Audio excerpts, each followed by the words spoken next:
Hello and welcome to another session of OTC, over the counter from prescription. Benjamin Franklin is credited with having said that nothing is certain except death and taxation. We have learned to endure the financial hardship of taxation, and some of us have even learned how to successfully evade it and carry on with our lives. But in recent times, the other part of the statement, that is, the dying, has become so expensive that the final exit could well obliterate all your savings and there may not be enough left for even a decent burial. The process of dying today is expensive. How did this happen and what can we do about it? Through history, the deathbed has always been at home, surrounded by family and friends, and even today, when asked about their preference, most people will indicate a definite preference for passing away at home, within the comfort zone that they have been used to all these years. However, reality is harsh. As societies become wealthier, most people will exit this life from the confines of a hospital room, or worse still, an intensive care unit, isolated, disoriented, and alone. Family and friends are often shut out in a crowded waiting area without being allowed visits or being near the bedside of their loved ones in their last days. At the end of all of this, the heirs will be presented with a bill and will begin their inheritance by first settling the huge hospital costs for the services of having dispatched the person to the sticks.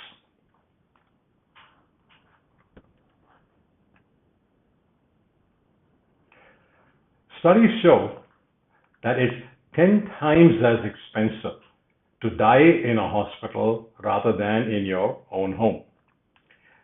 In India, end of life care can consume as much as 50 to 75% of a family's annual household income. Charges can often be in the region of even 25 to 50 lakh rupees for the course of treatment. The cost of treating catastrophic illness is one of the major causes for middle class Indians being driven below the poverty line. Houses have to be mortgaged or even sold, weddings postponed, and bills tightened to painful degrees. How did we get here? In a word, by medicalization. Dying was always seen as a natural process of life. It's now considered a medical problem that can only be managed in a hospital. Now, we've seen this happen in all spheres of medical practice. The boundaries of abnormality are consistently widened to include more and more normal situations within the net of medical care. The cutoff for many common disorders have been steadily lowered over the years with no real proof or benefit. Hospitals tend to medicalize the dying process, providing extensive diagnostic and therapeutic interventions that usually are of no real benefit and certainly will not align with the patient's end of life wishes. This medicalization leads to higher costs and a less personalized approach to the end of life. There is, of course, a hard choice to make when the situation is terminal and unredeemable. Doctors should discuss this issue in layman's terms that portray the downside clearly. It's an ethical responsibility, but doctors often shirk it. One common fear or one common concern is being blamed for underperformance or not doing enough.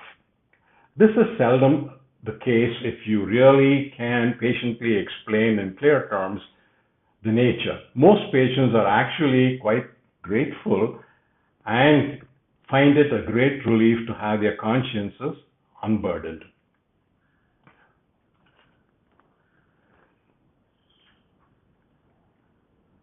But home care raises many questions. It's not easy taking care of a terminally ill person at home. There are many needs that have to be met. We must provide ongoing medical care, but with restraint, limiting treatment to only those interventions that will bring comfort and ease. Pain relief is an important issue. Doctors might often need to be at hand to administer powerful narcotic drugs, but they have to titrate and balance this against the need for keeping the patient awake and aware in their last days. Families must be available and capable of providing bedside care. Most members of a family today either work or attend school or college, and there may not be anyone available to provide support at home. Not all families will have the financial means to cater to these patients' needs. Even though the costs are significantly lower than those in a hospital, they can still deplete the resources of an average family. And quite often, trained caregivers will have to be on hand, sometimes even on a 24/7 basis. They're not easy to find and retain. Humanity faces a dire situation today, one that threatens the continued existence of humans as a species. Climate change is a clear and present danger. We cannot maintain or propose any human activity without considering the carbon footprint. Hospitals and healthcare institutions, however efficient, have large carbon footprints from activities such as running medical equipment, providing service in rooms and special units, infection control, waste management. All of these are energy dependent activities. It's been calculated that as an industry, healthcare is the fifth largest producer of carbon today.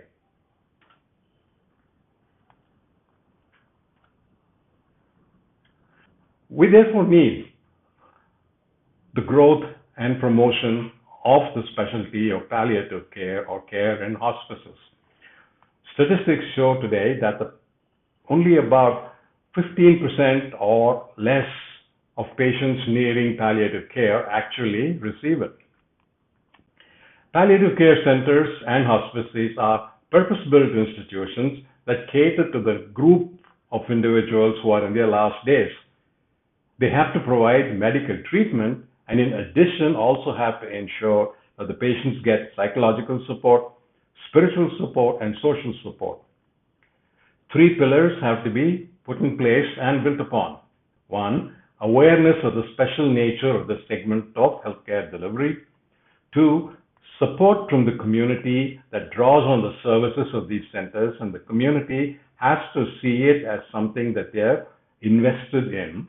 And lastly, governmental inputs and regulatory reforms are necessary for implementing and spreading the use of these centers. The people who work there have to be empowered. As a specialty, palliative care is not for the faint of heart. It demands a very, very special kind of individual, a kind of person on whom the demands of patience, perseverance, and compassion can be extraordinary. This is not the kind of situation where you can fake it till you make it. Having to deal exclusively and solely with people who are in the end of their lives, caregivers can take a huge emotional beating. They need to be extraordinarily resilient humans. As a profession, palliative care is not remunerative. In a milieu where healthcare delivery puts revenues and profits well before anything else, administrators will not view palliative care with favor. And if the truth be told, palliative care lacks the elan and glamour of medical specialties that focus on interventions. The best young minds will rarely regard palliative care as a primary choice. However, palliative care is quite literally everybody's business. These and other ideas are available. If we want to take advantage of them, it's up to us to do so. Thank you for listening to this presentation. If you liked it, please share it, repost it, subscribe to my weekly newsletter, and view the past issues and archives at my website, prescription.com. There's a hyphen between the P and the R. Thank you very much.